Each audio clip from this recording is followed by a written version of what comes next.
فَإِن رَجَاكَ اللَّهُ پس محمد صلی اللہ علیہ وسلم اگر آپ کو لے جائے اللہ اِلیٰ طَائِفَةٍ مِّنْهُمْ ان میں سے ایک جماعت کی طرف فَاسْتَأْذَنُوكَ لِلْخُرُوجِ تو آپ سے یہ اجازت مانگیں گے نکلنے کی، باقی یعنی کوئی جہاد ہوا تو اس میں نکلنے کی آپ سے اجازت لیں گے، فَقُلْ لَن پس آپ بھی کہہ دینا محمد صلی اللہ علیہ وسلم ان سے لن تخرجوا تم ہرگز نہیں چل سکتے معیا ہمارے ساتھ ابدًا کبھی بھی، وَلَن تُقَاتِلُوا معیا عدوا اور نہ ہی تم ہمارے ساتھ ہمارے دشمنوں سے مل کر لڑ سکتے ہو، انکم رضیتم بالقعود اول مرۃ اس وجہ سے کیونکہ تم راضی ہو گئے تھے پہلی دفعہ بھی بیٹھے رہنے پر، فاقعدوا بس بیٹھے رہو مع الخالفین پیچھے بیٹھے رہنے والوں کے ساتھ۔ اب اللہ فرماتے ہیں انہوں نے یعنی ان کے تو ذہن و وہم و گمان میں بھی نہیں تھا کہ اللہ کے رسول واپس آئیں گے اور ان کے ساتھی واپس آئیں گے، کیونکہ انہوں نے سوچا ہوا تھا کہ اتنی بڑی سلطنت کے ساتھ مقابلہ یہ تو یعنی بالکل ایسے ہے جیسے ہم لوگ جس طرح سوچتے ہیں کہ امریکہ کے ساتھ، تو یہ بھی اتنی بڑی سلطنت کے ساتھ مقابلہ تھا، تو انہوں نے کہا کہ اب یہ جو ہیں واپس ہی نہیں آئیں گے۔ تو اللہ فرماتے ہیں محمد صلی اللہ علیہ وسلم وہ جو آپ کے لیے یعنی انتظار کر رہے تھے کہ محمد صلی اللہ علیہ وسلم اور ان کے ساتھی واپس نہیں آئیں گے، یعنی جن کے کرتوتوں کی وجہ سے جن کے منہ دیکھنے کو تم تیار نہیں ہو، اگر ان کے منہ تمہیں تقدیر دکھا دے اور یہ گمان کیے بیٹھے ہیں کہ مسلمان کبھی نہیں آئیں گے رومی فوج سے،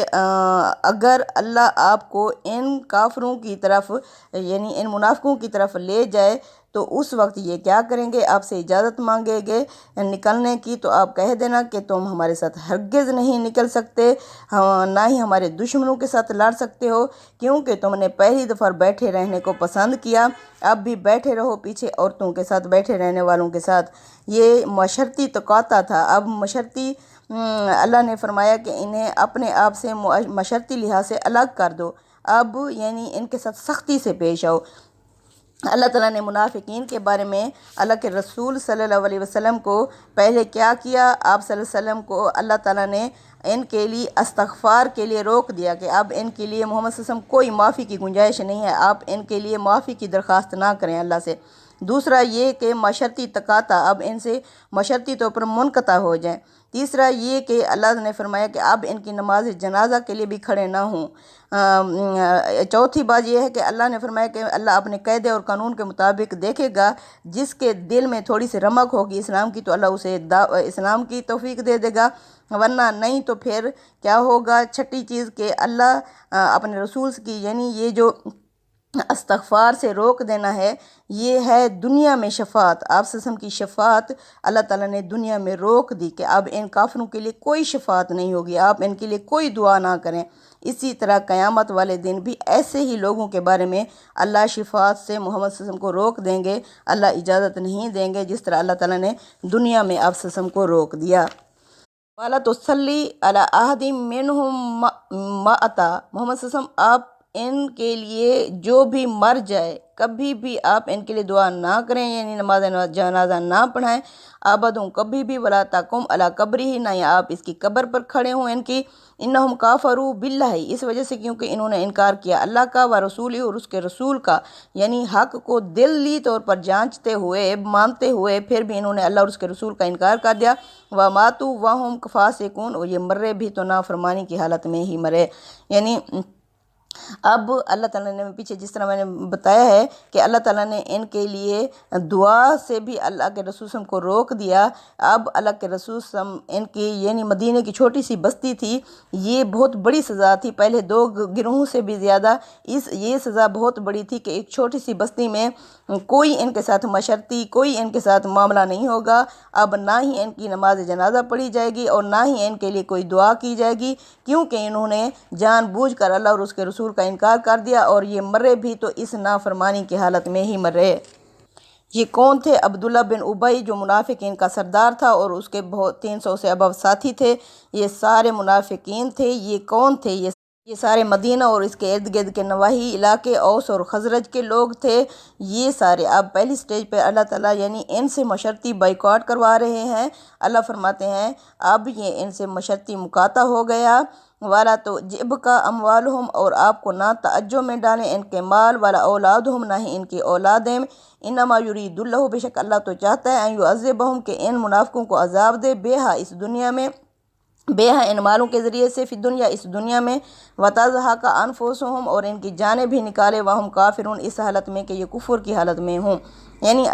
یہ بہت امیر لوگ تھے۔ اللہ فرماتے ہیں یہ نہ ہو کہ آپ لوگ ان کے مال اور اولاد سے متاثر ہو کر ان سے ان کی نماز جنازہ یا ان کے لیے دعائے خیر کر بیٹھو، ہرگز نہیں، نہ ان کے مال نہ ان کے اولاد آپ لوگوں کو تعجب میں ڈالیں۔ اللہ تو ایسے ان کے مالوں اور ان کے اولادوں کے ذریعے سے انہیں دنیا میں بھی یعنی عذاب دے گا، اور آخرت میں بھی ان کی جانیں کفر کی حالت میں ہی نکلیں گی۔ وَإِذَا أُنزِلَتْ سُورَةٌ، اور جب کوئی نازل ہوتی ہے کوئی سورت، ان آمنوا باللہ، کہ ایمان لو اللہ پر، وجاہدوا، اور جہاد کرو، مع رسولہ، اس کے رسول کے ساتھ، استاذناک اولو الطول، محمد صلی اللہ علیہ وسلم آپ سے اجازت لینے لگ جاتے ہیں صاحب حیثیت صاحب ثروت لوگ، منہم ان میں سے، وقالو، اور یہ کہتے ہیں، ذرنا،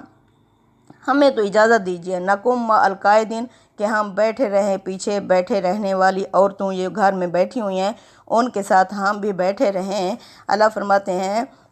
جب بھی ان سے کہا جاتا تھا کہ ایمان لاؤ، یعنی اصل ایمان کیا ہے؟ ایمان اس دلی کیفیت کا نام ہے جس میں آدمی اپنے آپ کو اپنے مالک کے سپرد کر دیتا ہے،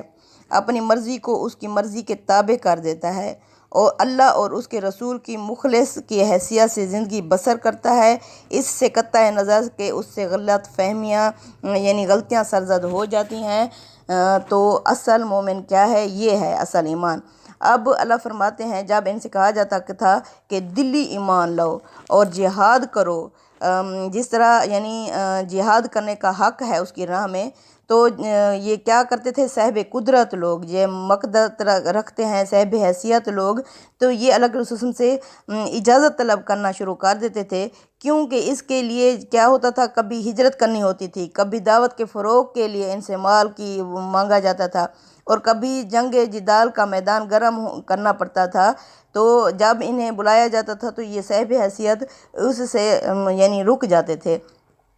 اللہ فرماتے ہیں راضوا بان یکونوا، یہ خوش ہو گئے ہیں، راضی ہو گئے ہیں اس بات پر، ان یکونوا مع الخوالف، کہ یہ بیٹھ جائیں پیچھے رہنے والے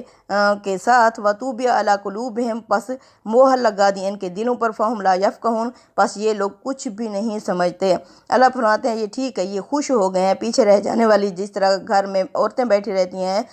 تو اللہ زنگ آلود کر دیتا ہے ایسے لوگوں کے دلوں۔ لیکن الرسول، لیکن جو رسول ہیں، والذین آمنوا، اور وہ لوگ جو ایمان لائے ہیں، معاہ، ان کے ساتھ، جاہدوا، وہ تو جہاد کرتے ہیں، باموالہم، اپنے مالوں کے ذریعے سے، وانفسہم، اور اپنی جانوں کے ذریعے سے، واولئک لہم الخیرات، ایسے لوگوں کے لیے نیکیاں، رحمتیں اور برکتیں ہوں گی، واولئک هم المفلحون، یہی لوگ ہیں جو فلاح پانے والے ہیں، کامیاب ہونے والے ہیں۔ سبحان اللہ۔ اعد اللہ لہم، اللہ نے تیار کر رکھا ہے ایسے لوگوں کے لیے، جنت